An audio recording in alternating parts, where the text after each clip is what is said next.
जय माता दी। राधे राधे आप सभी को। आज की भी इस वीडियो में हम आज 8वां और 9वां अध्याय एक ही वीडियो में सुनाएंगे। तो श्री दुर्गा सप्तशती 8वां अध्याय। मैं पाड़िमा आदि सिद्धिमयी किरणों से आवृत भवानी का ध्यान करता हूँ। उनके शरीर का रंग लाल है, नेत्रों में करुणा लहरा रही है तथा हाथों में पास अंकुश बाण और धनुष शोभा पाते हैं। ऋषि कहते हैं, चंड और मुंड नामक दैत्यों के मारे जाने पर तथा बहुत सी सेना का संहार हो जाने पर दैत्यों के राजा प्रतापी शुंभ के मन में बड़ा क्रोध हुआ और उसने दैत्यों की संपूर्ण सेना को युद्ध के लिए कूच करने की आज्ञा दी। वह बोला, आज उदा युद्ध नाम के 86 दैत्य सेनापति अपनी सेनाओं के साथ युद्ध के लिए प्रस्थान करे।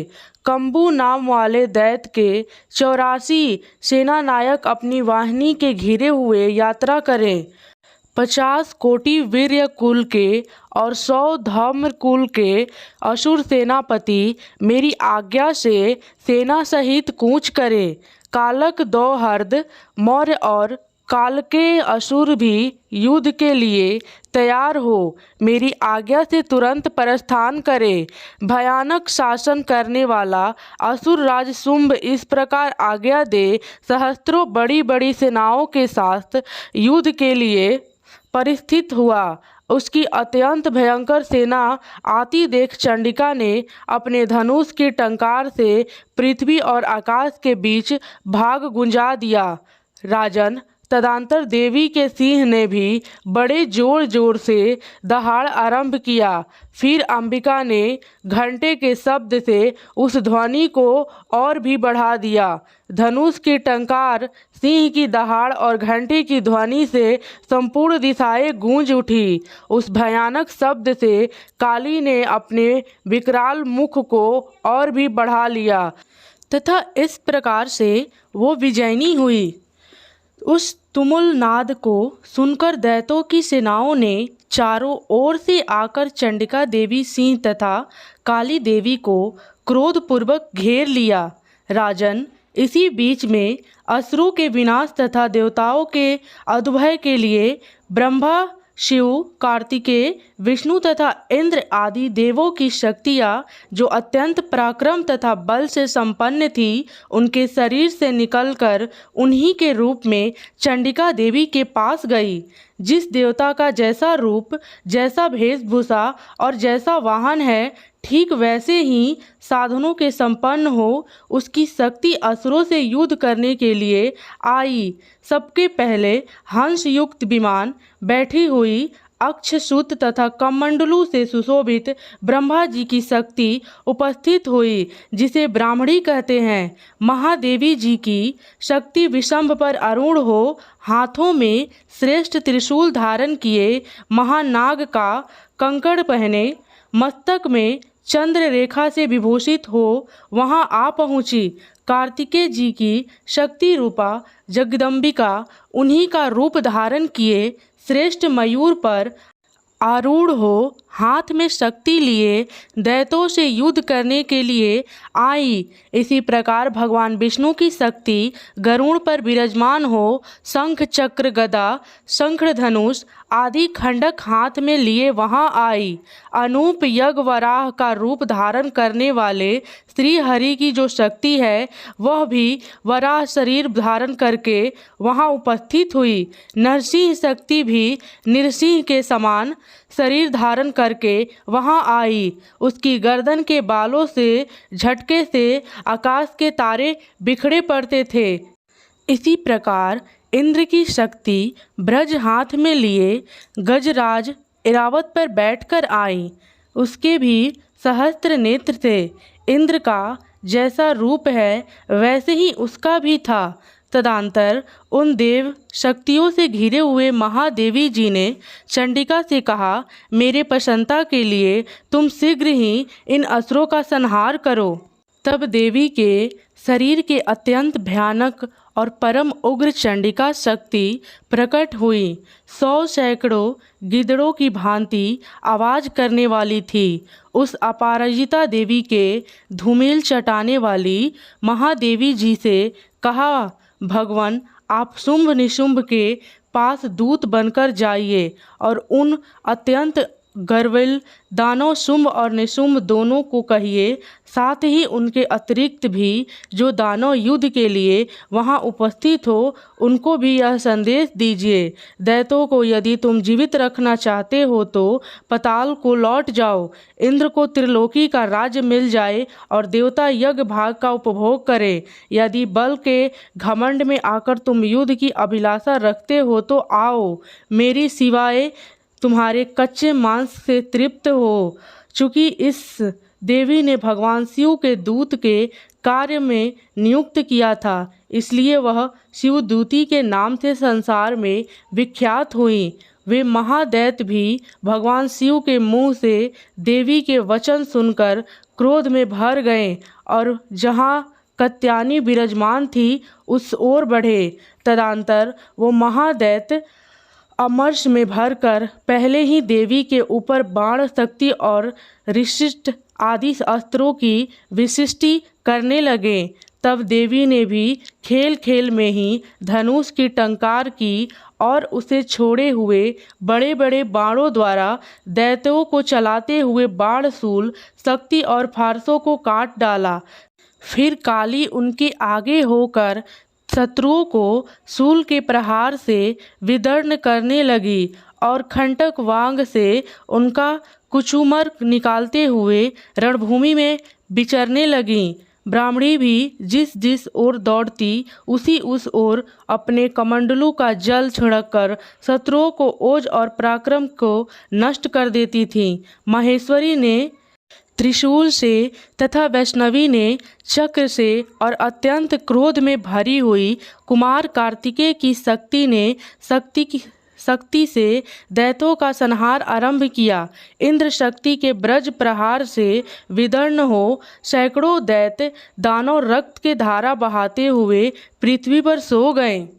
वराही शक्ति ने कितनों को अपनी नथुने की मार से नष्ट किया। दाढ़ों के अग्रभाग से कितने की छाती छेद डाली तथा कितने ही महादैत्य उसके चक्र के चोट से विदर्न होकर गिर पड़े। नरसिंहिनी भी दूसरे महादैत्यों को अपने नखों से विदर्न करके खाती और सिंहनाद से दिशाओं एवं आकाश को गूंजती हुई युद्ध क्षेत्र में विचरने लगी। कितने ही असुर शिवदूती के प्रचंड अट्टहास से अत्यंत भयभीत हो पृथ्वी पर गिर पड़े और गिरने पर उन्हों शिवदूती ने उस समय अपना अग्रास बना लिया। इस प्रकार क्रोध में भरे हुए मातृगणों को नाना प्रकार के उपायों से बड़े बड़े असुरों का मर्द करते हुए देख दैत्य सैनिक भाग पड़े। मृत गणों से पीड़ित दैत्यों को युद्ध से भगाते देख रक्तबीज नामक महादैत्य क्रोध में भरकर युद्ध करने के लिए आया। उसके शरीर से जब रक्त की बूंद पृथ्वी पर गिरती तब उसी से एक समान शक्तिशाली एक दूसरा महादैत्य पृथ्वी पर पैदा हो जाता। महाशूर रक्तबीज हाथ में गदा लेकर इंद्र शक्ति के साथ युद्ध करने लगा। तब ऐन्द्री ने अपने ब्रज से रक्तबीज को मारा। ब्रज से घायल होने पर उसके शरीर से बहुत सारा रक्त चूने लगा और उसे उसी समान रूप तथा पराक्रम वाले योद्धा उत्पन्न होने लगे। उसे शरीर से रक्त की जितनी बूंदें गिरी उतने ही पुरुष उत्पन्न हो गए। वो सब रक्त बीज के समान ही वीरायवान, बलवान तथा पराक्रमी थे। वो रक्त से उत्पन्न होने वाले पुरुष भी अत्यंत भयानक अस्त्र शस्त्रों का प्रहार करते हुए वहां मृत गणों के साथ घोर युद्ध करने लगे। पुनः ब्रज के प्रहार से जब उसका मस्तक घायल हुआ तब रक्त बहने लगा और उससे हजारों पुरुष उत्पन्न हो गए। वैष्णवी ने युद्ध में रक्त बीज पर चक्र का प्रहार किया तथा ऐन्द्री ने उस दैत्य सेनापति के गदा से चोट पहुंचाई। वैष्णवी के चक्र से घायल होने पर उसके शरीर से जो रक्त बहा और उससे जो उसी के बराबर आकार वाले सहस्त्रों महादैत्य प्रकट हुए, उनके द्वारा संपूर्ण जगत व्याप्त हो गया। कमौरी ने शक्ति से, वराहिणी ने खंड से और महेश्वरी ने त्रिशूल से महादैत्य रक्त बीज को घायल किया। क्रोध में भरे हुए उस महादैत्य रक्त बीज ने भी गदा से सभी मातृशक्ति पर पृथक पृथक प्रहार किया। शक्ति और शूल आदि से अनेक बार घायल होने पर जो उसके शरीर से रक्त की धारा पृथ्वी पर गिरी, उससे ही निश्चय ही सैकड़ों असुर उत्पन्न हुए। इस प्रकार उस महादैत्य के रक्त को प्रकट हुए असुरों द्वारा संपूर्ण जगत व्याप्त हो गया। इससे उन देवताओं को बड़ा भय हुआ। देवताओं का उदास देख चंडिका ने काली के शीघ्रतापूर्वक कहा, चामुंडे, तुम अपना मुख और भी फैलाओ तथा मेरे शास्त्र पात्र से गिरने वाले रक्त बूंदों को और उनसे उत्पन्न होने वाले महादैत्यों को तुम अपने इस उतावले मुख में खा जाओ। इस प्रकार रक्त से उत्पन्न होने वाले महादैत्य का भक्षण करती हुई तुम रण में विचरती रहो। ऐसा करने से उस दैत्य का सारा रक्त क्षीण हो जाने पर वह स्वयं भी नष्ट हो जाएगा। उन पर भयंकर दैत्यों को जब तुम खा जाओगी तब दूसरे नए दैत्य उत्पन्न नहीं हो सकेंगे। काली से यो कहकर चंडिका देवी ने शूल से रक्त बीज को मारा और काली ने अपने मुख में उसका रक्त ले लिया। तब उससे वहां चंडिका पर गदा से प्रहार किया, किंतु उस गदा पातने देवी को तनिक भी वेदना नहीं पहुंची। रक्त बीज के घायल शरीर से बहुत सारा रक्त गिरा, किंतु ज्यों ही वह गिरा त्यों ही चामुंडा ने उसे अपने मुख में ले लिया। रक्त गिरने से काली के मुख में जो महादैत्य उत्पन्न हुए, उन्होंने भी वह चट कर गई और उसने रक्त बीज का रक्त भी पी लिया। तदंतर देवी ने रक्त बीज को जिस प्रकार रक्त चामुंडे ने पी लिया था, ब्रज बाण खंड तथा रिष्ट आदि से मार डाला। राजन, इस प्रकार सहस्त्रों के समुदाय से आहत एवं रक्तहीन हुआ महादैत्य रक्त बीज पृथ्वी पर गिर पड़ा। नरेश्वर, इससे देवताओं को अनुपम हर्ष की प्राप्ति हुई और मातृगण उन असुरों के रक्तपान के मद से उदत सा होकर नृत्य करने लगा। इस प्रकार श्री मार्कंडेय पुराण में सर्वाणिक मन्वंतर की कथा के अंतर्गत देवी महात्म्य में रक्त बीज वध नामक 8वां अध्याय पूरा हुआ। श्री दुर्गा सप्तशती पाठ 9वां अध्याय। मैं अर्धनारीश्वर के श्री विग्रह की निरंतर शरण लेता हूँ। उसका वर्ण बंदूक पुष्प और स्वर्ण के समान रक्त पीत मिश्रित है। वह अपनी भुजाओं में सुंदर अक्षमाला, पाश, अंकुश और वर मुद्रा धारण करती हैं। वर्धचंद्र उसका आभूषण है तथा वह तीनों नेत्रों से सुशोभित हैं। राजा ने कहा, भगवान, आपने रक्त बीज के वध से संबंध रखने वाला देवी चरित्र का यह अद्भुत महात्म्य मुझे बतलाया। अब रक्त बीज के मारे जाने पर अत्यंत क्रोध में भरे हुए शुंभ और निशुंभ जो कर्म किए, उसे भी मैं सुनना चाहता हूँ। ऋषि कहते हैं, राजन, युद्ध में रक्त बीज तथा अन्य दैत्यों के मारे जाने पर शुंभ और निशुंभ के क्रोध की सीमा न रही।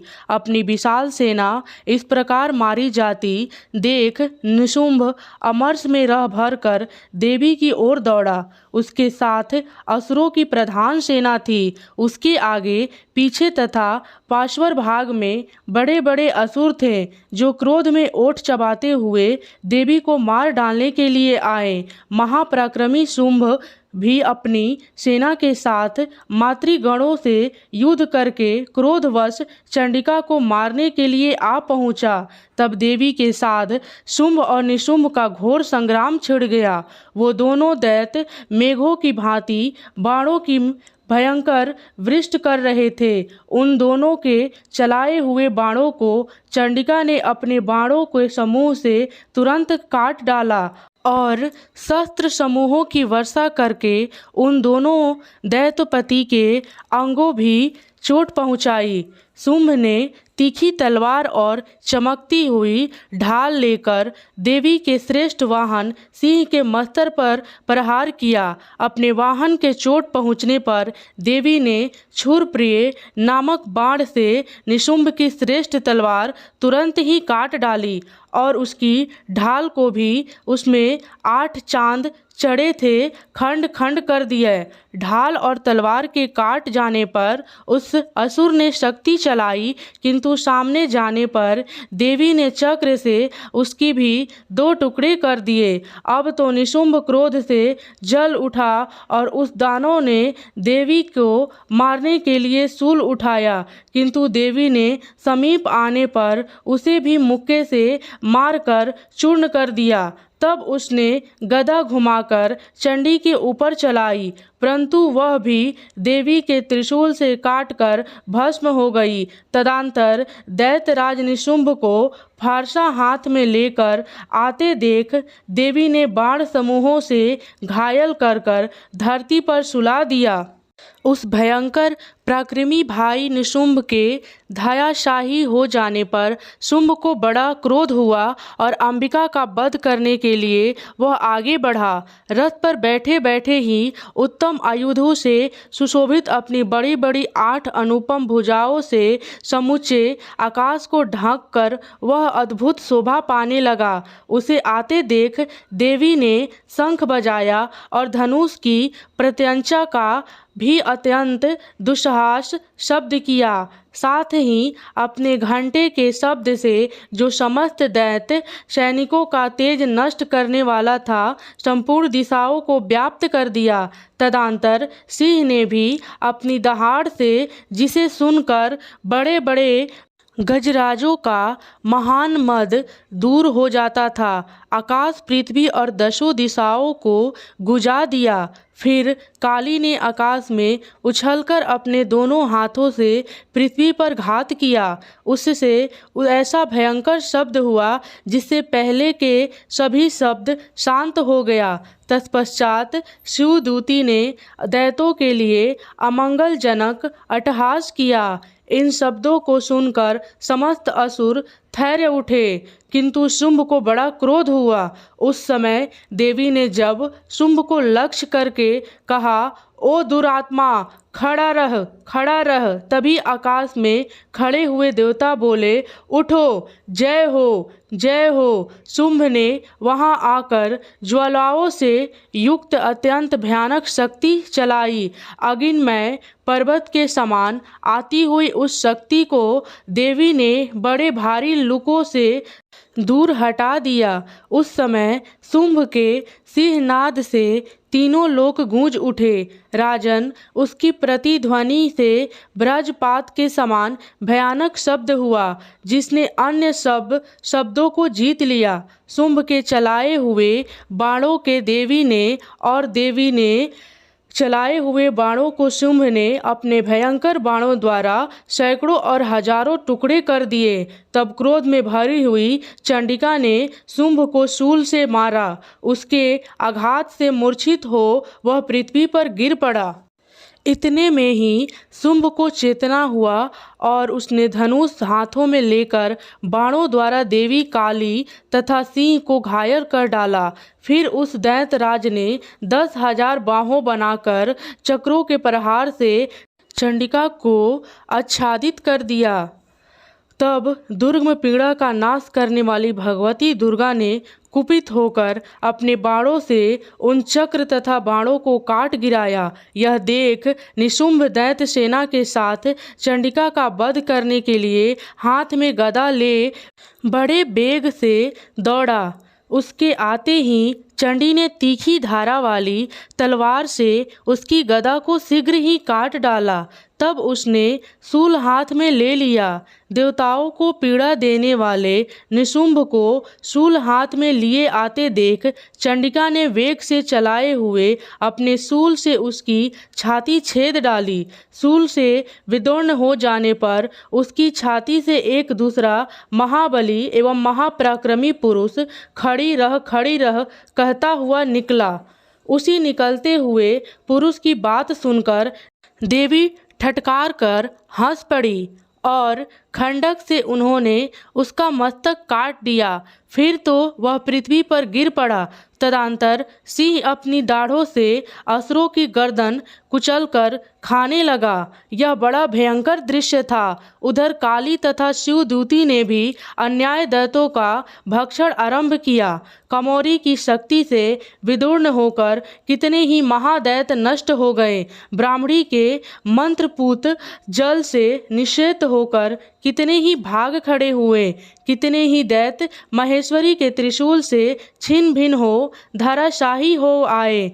वराही के नथुन के आघात से कितनों का पृथ्वी पर कुचंबर निकल गया। वैष्णवी ने भी अपने चक्र से दानवों के टुकड़े टुकड़े कर डाले। इंद्री के हाथ से छूटे हुए ब्रज से भी कितने ही प्राणों से हाथ धो बैठे। कुछ असुर नष्ट हो गए, कुछ उस महायुद्ध से भाग गए तथा कितने ही काली शिवदूती तथा सिंह के ग्रास बन गए। इस प्रकार श्री मार्कंडेय पुराण में सर्वाणिक मनवांतर की कथा के अंतर्गत देवी महात्म्य में निशुंभ वध नामक 9वां अध्याय पूरा हुआ। धन्यवाद। जय माता दी। राधे राधे।